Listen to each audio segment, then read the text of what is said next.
जी नईम हैदर पंजोता साहब, बताइएगा पाकिस्तान तहरीक इंसाफ के चेयरमैन इमरान खान के केस में ज़मानत के हवाले से, रिहाई के हवाले से आज क्या पेशरफ्त हुई है, बताइएगा। क्या अच्छी खबर आ रही है पीटीआई कारकुनान के लिए?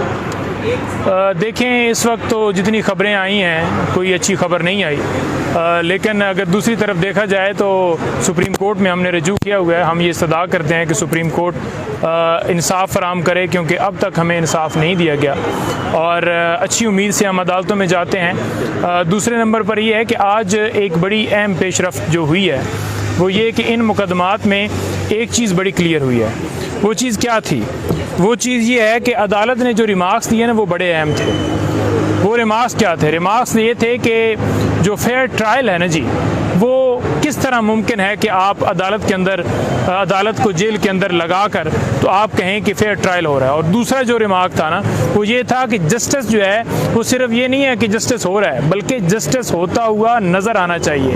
और तीसरे नंबर पर जो बात हुई वो ये कही कि जो सिक्योरिटी के बहाने बनाए जा रहे हैं, इसके ऊपर आप ये बताएं कि क्या फैमिली से भी सिक्योरिटी हो सकती है? यानी कि अगर उनकी बहनें, उनके कज़न, उनकी वाइफ, वो अगर अदालत जेल में जाती है, अदालत जब वहाँ पर लगती है तो वहाँ पर अगर वो जाते हैं तो क्या उनसे भी सिक्योरिटी खदशात हैं?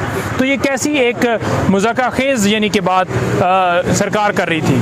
तो आज उनको एक आईना नज़र आया और अदालत ने अटॉर्नी जनरल साहब को बड़ा वाज़िया कहा है कि आप इसके ऊपर मेक श्योर करें। और हम बिल्कुल ये वाज़िया कहते हैं कि ये किसी तरह से इन कैमरा प्रोसीडिंग्स नहीं होनी चाहिए, ओपन ट्रायल होना चाहिए। और पहले दिन से हम यही कह रहे थे। और अगर इन्होंने अब दोबारा गवाहों के हवाले से आगे प्रोसीड करने के लिए सदेबाब किया तो उसके ऊपर अदालत बड़ा वाज़िया हुक्म सुनाएगी, क्योंकि आज अटॉर्नी जनरल को डायरेक्शन दी गई हैं कि आप इसके ऊपर आपस में कंसल्ट करें, कोई इसके ऊपर लाएअमल बनाएं। ये किस तरह से इन कैमरा प्रोसीडिंग चलाकर गवाह अपनी मर्जी से करवा कर क्या गवाही हो रही है, अदालत कैसे ट्रायल कंडक्ट कर रही है, क्रॉस एग्जामिनेशन कैसे हो रहा है, क्या हो रहा है, किसी को कोई पता नहीं है। सहाफ़ियों की, वकला की, प्रॉपर फैमिली की, आम पब्लिक की, उनके फॉलोअर्स जो हैं उनकी एक्सेस होनी चाहिए। तो हम ये उम्मीद रखते हैं कि मंगल तक कुछ ना कुछ किया जाएगा। अगर नहीं किया जाएगा तो फिर अदालत लाजमी जो है इसके ऊपर एक्शन लेगी और अपने हुक्म की तामील करवाएगी, क्योंकि आज रिमार्क्स बड़े वाज़े तौर पर उनको इशारा है कि आप बिल्कुल जो है ना इसके ऊपर लाएअमल अपना बनाएं। अच्छा नईम हैदर पंजोता साहब, अब जब इंतखाबी तारीख का ऐलान कर दिया गया है और बाकायदा तौर पर आप लोग भी एक्टिव हो गए, दीगर जमातें भी इस वक्त एक्टिव हैं, तो खान साहब क्या जो मौजूदा जो केसेस है उसमें बाहर निकलते हुए दिखाई दे रहे हैं इलेक्शन से पहले? देखें, बात यह है कि जो पोजीशन चल रही है ना भाईजान, ये चाहते हैं कि इमरान खान साहब जेल से बाहर ना निकलें, इलेक्शन में अंदर रहें। लेकिन अब अदालतों के ऊपर ये इम्तिहान है कि जस्टिस जो है इस पूरी कौम को दिया जाए, क्योंकि इमरान खान की रिहाई जो है, या जितने लोग यहाँ पर जो है गिरफ्तार हैं, गैर कानूनी तौर पर गिरफ्तारियाँ की गई हैं, ये पूरी कौम को रिहाई दी जाए और जो इलेक्शन है फ्री एंड फेयर हों।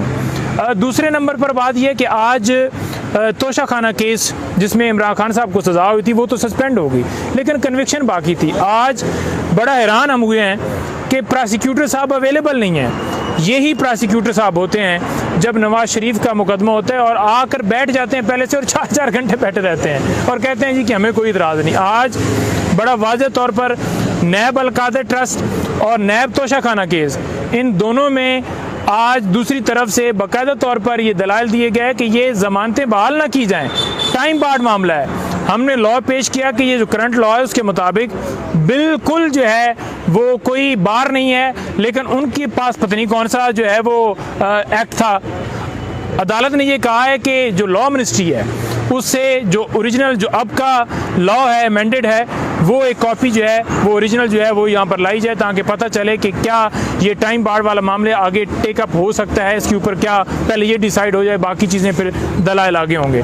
तो ये आज उसके अंदर। अच्छा नईम हैदर पंजोता साहब, आप लोग सुप्रीम कोर्ट भी गए हैं, वहाँ पर भी पिटीशन दायर कर दी है, कितने पर उम्मीद है सुप्रीम कोर्ट से आप? और ये जो वीक है इसमें क्या कुछ हो सकता है? सुप्रीम कोर्ट से कौन सा बड़ा फैसला आ सकता है फिर? देखें, सुप्रीम कोर्ट से सबसे जो बड़ा फैसला है ना जी, एक तो इलेक्शन का माशाल्लाह आ गया, खान साहब की बेल वाला मामला, और उसके साथ साथ जो इस वक्त बुनियादी इंसानी हकूक़ की पूरे पाकिस्तान के अंदर खिलाफ वर्जी हो रही हैं। इलेक्शन कैंपेन की इजाज़त नहीं है। मैंने पहले भी गुजारिश की है कि वकील साहब ने एक दरख्वास्त दी और उनकी दरख्वास्त के ऊपर इजाज़त मिली, फिर क्रैकडाउन किया गया, फिर उनके घर में जितने उनका भाई था, उनकी जो बेटा था, उसको गिरफ्तार कर लिया गया और फिर दहशतगर्दी वाले मुकदमात में नॉमिनेट करके कपड़ा डालकर उसे लाया गया। अब आइडेंटिफिकेशन परेड हो रही है। कौन थे जी? वो वकील साहब थे। कसूर क्या है जी? उन्होंने सिर्फ दरख्वास्त दी है। तो ये मामला जो है ये बंद होना चाहिए।